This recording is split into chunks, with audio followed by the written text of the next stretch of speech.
अस्सलामुअलैकुम, मैं हूं रईस राशिद। हेलियंस अकाउंट्स एकेडमी में खुश आमदीद। तो आज हम बेटा आई काम पार्ट 1 और बी काम पार्ट 1 में जो पहला चैप्टर है अकाउंटिंग का, यानी उस चैप्टर का नाम है इंट्रोडक्शन ऑफ अकाउंटिंग, उसको हम मजीद आगे बढ़ाएंगे। अब तक जो हम टॉपिक डिस्कस कर चुके हैं इस चैप्टर के, एक तो हमने अकाउंटिंग को डिफाइन किया था पहले लेक्चर में, इसके बाद हमने कारोबार और उसकी इकसाम, ठीक है, उस पर बात की थी। फिर हमने कारोबार में जो लेन देन होता है एसेट्स, एक्सपेंसेस, रेवेन्यू और इक्विटीज का, उसको हमने तफसीली डिस्कस किया था। अच्छा, इसके बाद हमने इसमें कारोबारी लेन देन यानी बिजनेस ट्रांजैक्शन, कौन कौन से लेन देन को हम बिजनेस ट्रांजैक्शन का नाम देंगे जिनको हमने रिकॉर्ड करना होता है, उसको हमने देखा था। अच्छा, इसके बाद हमने एक और चीज पे बात की थी, वो थी rules of debit and credit, यानी किन चीजों को क्यों और किस वक्त हम डेबिट क्रेडिट करते हैं। बड़ा अहम टॉपिक, इस पे भी हमने बात कर ली थी। तो आज हम इस चैप्टर को आगे बढ़ाएंगे। एक उसका टॉपिक है अकाउंटिंग साइकिल, ठीक है। तो अकाउंटिंग साइकिल ये दो तरह के होते हैं, एक मैनुअली और एक कंप्यूटराइज्ड। तो मैनुअली अकाउंटिंग साइकिल क्या होता है ये भी मैंने डिटेल लिख दी है, इस पे हम बात करेंगे। इसके अलावा कंप्यूटराइज्ड अकाउंटिंग साइकिल क्या होता है, इस पे भी बेटा आज हमने बात करनी है। तो पहले देखते हैं कि अकाउंटिंग साइकिल होता क्या है। अकाउंटिंग साइकिल होता क्या है, ये बेटा एक मुकम्मल प्रोसीजर होता है जिसके तहत किसी भी बिजनेस का जो अकाउंटेंट है वो अपनी बुक्स ऑफ अकाउंट्स मेंटेन करता है through out the period. Through out the period mean हफ्ते भर का या दिन भर का भी पीरियड हो सकता है, महीने भर का भी हो सकता है, और आमतौर पर साल भर का होता है, ठीक है। तो इस मुकम्मल प्रोसीजर को क्या कहते हैं, अकाउंटिंग साइकिल कहते हैं। फिर मैं बताऊंगा क्या कि अकाउंटिंग साइकिल से मुराद it is a complete sequence, ये एक मुकम्मल तरीकेकार है upon which the accounting procedure is to be adopted, जिसके तहत अकाउंटिंग का जो प्रोसीजर है वो अडॉप्ट किया जाता है थ्रू आउट द पीरियड, ठीक है। तो इसे क्या कहते हैं, अकाउंटिंग साइकिल कहते हैं। फिर बताने लगा हूं it is a complete sequence, ये एक मुकम्मल तरीकेकार है upon which the accounting procedure is to be adopted, जिसके तहत हम अकाउंटिंग का जो निजाम है, ठीक है, वो हम अडॉप्ट करते हैं, यानी हिसाब किताब किस तरतीब से हमने करना है थ्रू आउट द पीरियड, किसी भी माली साल में या उस फाइनेंशियल पीरियड में, चाहे वो दिन भर का हो, ठीक है, हफ्ते भर का हो, महीने भर का हो या साल भर का। तो इसके बेटा दो यानी हैं तरीकेकार, एक मैनुअली जो आजकल बंदे लोग जो है ना मुख्तलिफ businessman books of accounts manually maintain करते हैं, दूसरा है कंप्यूटराइज, ठीक है। तो इसके लिए कुछ सॉफ्टवेयर भी यूज होते हैं, सपोज करें कि क्विक बुक है, टैले है, ठीक है, पीचट्री है, ये सॉफ्टवेयर यूज होते हैं ताकि इजीली किसी भी बिजनेस का जो अकाउंटेंट है अपने बिजनेस का हिसाब किताब रख सके, ठीक है। तो इस पे भी हम बात करेंगे। तो पहले हम देखते हैं मैनुअली अकाउंटिंग साइकिल, ठीक है। तो इसके बेटा 6 स्टेप होते हैं। पहला जो स्टेप होता है, जो किसी भी कारोबार का जो खजांची यानी अकाउंटेंट करता है, वो क्या करता है, वो वोचर बनाता है। क्या बनाता है, वोचर बनाता है। तो ये जो वोचर हैं ये दस्तावेज, ये ऐसी दस्तावेज होती है जो लेन देन के प्रूफ के लिए जो है ना वो यूज होती है, ठीक है। तो इसमें 4 चीजों का होना जरूरी है। क्या, एक तो तारीख कि किस तारीख को लेन देन हुआ, और कस्टमर का नाम यानी किस बंदे से लेन देन हुआ, इसके अलावा अमाउंट यानी रकम कितनी इन्वॉल्व हुई, और इस तरह किस सिलसिले में लेन देन हुआ, ठीक है। तो सपोज करें कि जब भी आप किसी भी दुकानदार से एज ए कस्टमर कोई चीज डील करने जाएंगे तो वो आपको एक बिल बनाकर देगा, एक दस्तावेज बना के देगा जो प्रूफ होगा। उस पर क्या क्या चीज लिखेगा, वो एक तो तारीख लिखेगा, इसके अलावा आपका नाम, इसके अलावा वो चीज जो आपने उससे खरीदी है, जैसे कपड़ा खरीदा है या कुछ भी खरीदा है, इसके अलावा अमाउंट यानी जो रकम आपने पे की है। तो पहले जो है वो वोचर तैयार किए जाते हैं। ये बेटा वोचर होते हैं 3 तरह के। एक होता है जब भी हम कोई वसूली कर रहे हो कारोबार में, यानी अकाउंटेंट जब वसूली कर रहा हो तो तब वो एक वोचर बनाता है, उसकी 2-3 कॉपियां हो सकती हैं, ठीक है। तो उसे कहते हैं कैश रिसीट वोचर। क्या कहते हैं, कैश रिसीट वोचर, इसे डेबिट वोचर भी कहते हैं। तो जब भी ये वोचर बनाएगा, ये 3 तरह के हो सकते हैं। एक कैश रिसीट वोचर, जब भी यानी कोई अकाउंटेंट किसी भी कस्टमर से पैसा लेगा तो उसका जो है ना दस्तावेजी एक डॉक्यूमेंट भी, ठीक है, वो यूज करेगा, उसे कैश रिसीट वोचर, इसे डेबिट वोचर भी कहते हैं। ठीक है। अच्छा, इसी तरह एक अकाउंटेंट ने कोई अदायगी भी करनी होती है, से दुकान का किराया वो देता है या किसी सेलमैन को सैलरी देता है या कोई भी खर्चा जो है कारोबार का करने लगता है, तो उसके लिए भी उसे प्रूफ उसके पास होना चाहिए। तो उसके लिए जो वोचर बनाएगा उसे कैश पेमेंट वोचर कहते हैं। क्या कहते हैं? कैश पेमेंट वोचर, इसे क्रेडिट वोचर भी कहते हैं। अच्छा, इसके बाद ऐसी ट्रांजेक्शनें होती हैं जिसमें किसी कस्टमर ने कोई भी चीज यानी वो डील जो है ना चेंज करनी होती है। से उसने पहले हमसे कपड़ा खरीदा, हम अगर एज ए अकाउंटेंट किसी क्लॉथ मर्चेंट के पास काम कर रहे हैं, तो पहले कोई कस्टमर आया, उसने पहले कपड़ा खरीदा, ठीक है, तो हमने उसे बिल बना कर दिया। तब कुछ देर के बाद वो वापस आ गया, उसने कहा कि इस कपड़े के बदले में मुझे कोई और चीज दे दो, ठीक है, तो तब हम उससे दोबारा तो पेमेंट नहीं लेंगे, उसकी पेमेंट हम एडजस्ट करेंगे। तो यहाँ पर जो है ना एक और वोचर बनाएंगे जिसमें हम जो पुराने कपड़ा हमने सेल किया था उस वोचर को कैंसिल कर देंगे और एक नया वोचर बनाएंगे। तो उसके लिए एक और वोचर जो बनाया जाता है उसे क्या कहते हैं? Transfer voucher. तो पहले अकाउंटेंट का काम वोचर बनाना होता है, ठीक है।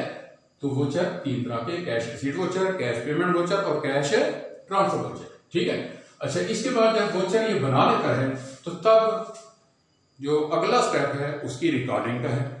अगर वो मैनुअली बुक्स ऑफ अकाउंट तैयार कर रहा है तो उसी वोचर को देखकर क्या बनाएगा? वो जर्नल बनाएगा। क्या बनाएगा? जर्नल बनाएगा। अब जर्नल क्या होता है? तो जर्नल एक ऐसी किताब है जिसमें रोजमर्रा जिंदगी का जो कारोबारी लेन देन है, ठीक है, जो हमने वोचर बनाए हैं उसको हमने तरतीबवार या डेट वाइज दर्ज करना है, तो उसे क्या कहते हैं? जर्नल कहते हैं। अच्छा, जर्नल को डे बुक भी कहते हैं, ठीक है। इसे दी बुक ऑफ ओरिजिनल एंट्री भी कहते हैं, इसे क्रोनोलॉजिकल बुक भी कहते हैं, इसे असिस्टेंट टू लेजर भी कहते हैं क्योंकि लेजर बनाने के लिए मदद हम जर्नल से लेते हैं। इसे सब्सिडियरी बुक भी कहते हैं, ठीक है। तो इसके काफी सारे नाम हैं, लेकिन पॉपुलर नाम क्या है? जर्नल। यानी journal is a book containing the original record of all business transaction. Journal क्या है? Journal is a book, journal एक ऐसी किताब है कंटेनिंग जो मुश्तमिल होती है original record of all business transaction. लेकिन ये जो जर्नल है ये अकाउंटेंट ने वोचर को देखकर बनाना है, ठीक है। तो ये इसका दूसरा स्टेप हो गया। तो अकाउंटिंग साइकिल में कितने इसने स्टेप लेने हैं? 6 लेने हैं। तो यहां पर उसने दूसरा ले लिया। अच्छा, नेक्स्ट इसने क्या करना है जी? दर्जाबंदी करनी है, क्लासिफिकेशन करनी है। तो लेन देन तो एसेट्स का भी हो सकता है, एक्सपेंसेस का भी हो सकता है, रेवेन्यू का भी हो सकता है और इक्विटीज का भी हो सकता है। तो अकाउंटेंट का अगला जो स्टेप है वो इन ट्रांजैक्शनों को क्लासिफाई करना है, ठीक है। तो क्लासिफाई करने के लिए जो एक और परफॉर्मा तैयार करेगा उसे लेजर कहते हैं। लेजर को अकाउंट भी कहते हैं। क्या ये एक समराइज रिकॉर्ड होता है रिलेटिंग टू ए पर्सन और things is called an account. इसे क्या कहते हैं? अकाउंट भी कहते हैं, लेजर भी कहते हैं, ठीक है जी। तो कितने स्टेप हो गए जी? 3। पहले क्या किया अकाउंटेंट ने? वोचर तैयार किए। फिर उसने क्या किया? वोचर को देखकर जर्नल बनाया। फिर उसने क्या किया? जर्नल को देखकर क्लासिफिकेशन की यानी लेजर बनाया। अच्छा, इसके बाद जनाब जो नेक्स्ट अकाउंटेंट का स्टेप होता है वो ट्रायल बैलेंस। ये इसका चौथा स्टेप है। अब ट्रायल बैलेंस क्या होता है? ये एक टेम्पररी रिपोर्ट होती है समराइज्ड, जिसमें वो ये टैली करता है कि जो भी लेन देन हुआ, एसेट्स, एक्सपेंसेस, रेवेन्यू, इक्विटीज, उसमें कितनी वैल्यू डेबिट हुई और कितनी क्रेडिट हुई, ठीक है। तो ये इसका चौथा स्टेप हो गया, ठीक है। अच्छा, इसके बाद जनाब आगे बढ़ते हैं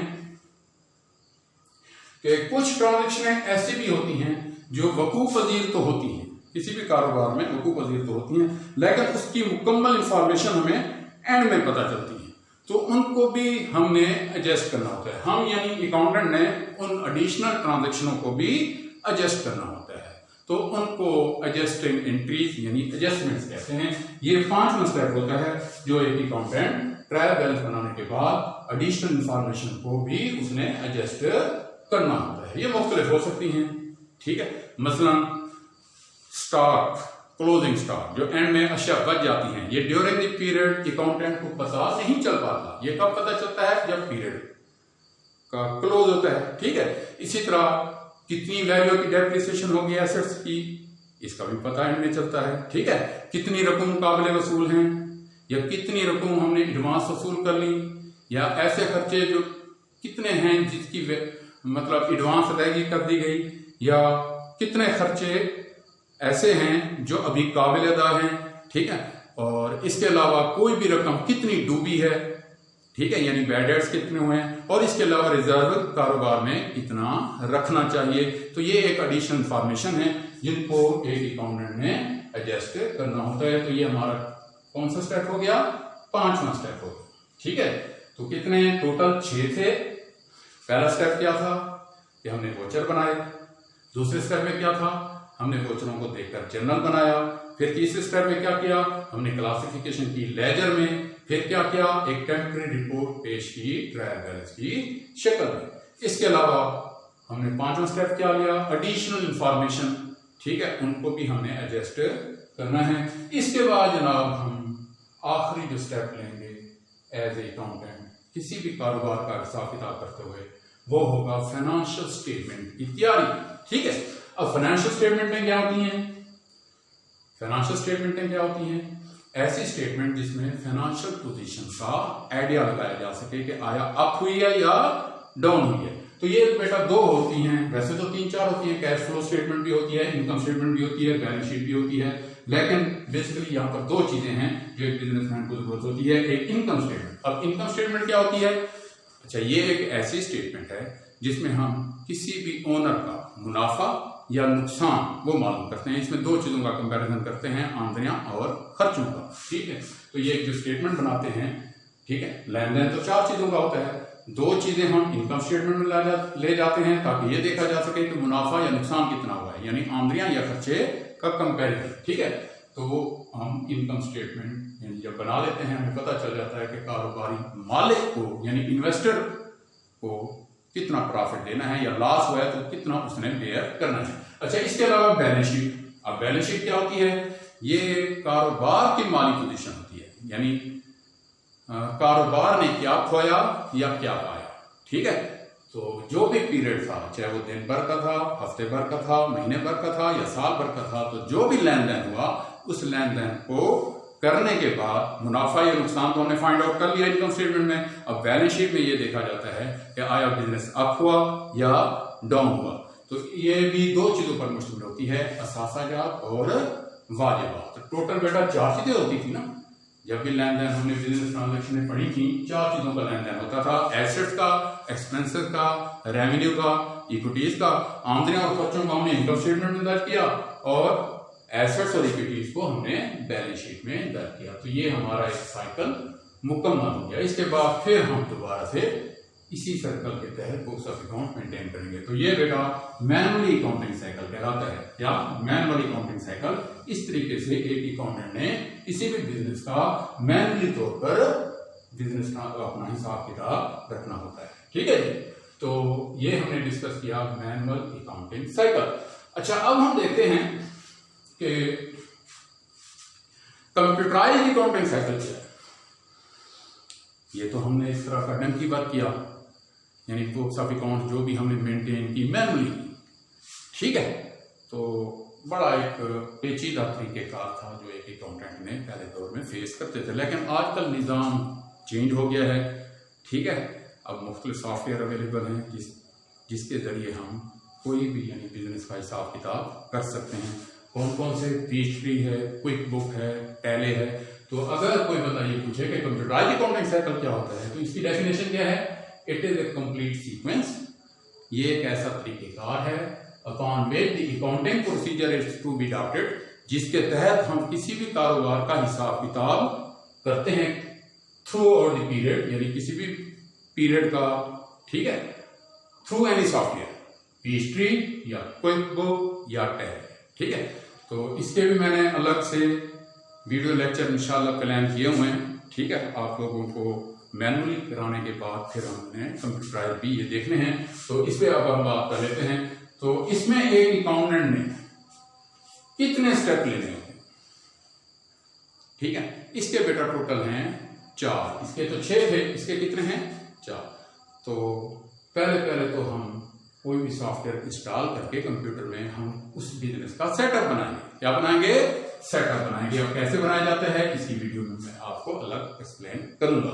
अच्छा, इसके बाद जब सेटअप बन जाता है फिर हम चार्ट ऑफ अकाउंट बिल्ड करते हैं या चूज करते हैं। और इसके अलावा जो बिजनेस के कस्टमर जिनसे उधार लेन देन हो या बिजनेस के वेंडर जिससे बिजनेस ने कोई चीज खरीद करनी हो उनके अकाउंट बनाते हैं। ठीक है, ये हमारा दूसरा स्टेप होता है। अच्छा, इसके बाद जनाब हम क्या करते हैं, कोई भी कारोबार में लेन देन अगर होता है तो उस ट्रांजेक्शनों को हमने रिकॉर्ड करना होता है। इसमें जर्नल में तो हम इनवॉइसेस भी बना सकते हैं और वोचर भी बना सकते हैं। ठीक है, तो या हम अपना रिकॉर्ड कर देंगे जर्नल में वो ट्रांजेक्शन। बस ये स्टेप सिर्फ 3 किए इसमें। क्या किया? कंपनी का सेटअप एक दफा बनाया, बार बार नहीं बनाना। इसके बाद हमने चार्ट ऑफ अकाउंट भी एक दफा बनाया। हाँ, अगर नए कस्टमर आ जाते हैं या नए वेंडर आते हैं तो उसका भी हम एक ठीक है अकाउंट बना लेंगे। इसके बाद हमारा क्या काम होगा अकाउंटेंट का? डेली बेस पे ट्रांजेक्शनों को रिकॉर्ड करना होगा। अच्छा, इसके बाद ऑटोमेटिकली सारी रिपोर्टें बनती चली जाती हैं। कौन कौन सी रिपोर्ट? यानी chart of account, journal, ledger, trial balance, income statement, balance sheet, किसी भी कस्टमर का अकाउंट इंडिविजुअली के एंड में उससे कितने पैसे हमने लेने हैं या किसी भी वेंडर का अकाउंट के कितने पैसे हमने किसी वेंडर को देने हैं। तो जो रिपोर्टें हमने मैनुअली बनाई थी ये ऑटोमेटिक खुद ब खुद उस सॉफ्टवेयर के थ्रू बनती चली जाती हैं। तो बड़ा आसान तरीका है, आजकल जदीद दौर है। ठीक है, तो प्रैक्टिकल लाइफ में आमतौर पे बिजनेसमैन जो है वो कंप्यूटराइज अकाउंटिंग साइकिल के तहत अपनी बुक्स ऑफ अकाउंट्स मेंटेन करते हैं। लेकिन आई.कॉम और बी.कॉम में ये चीज आपके जो सिलेबस का हिस्सा है वो है manual accounting cycle. Okay, thank you.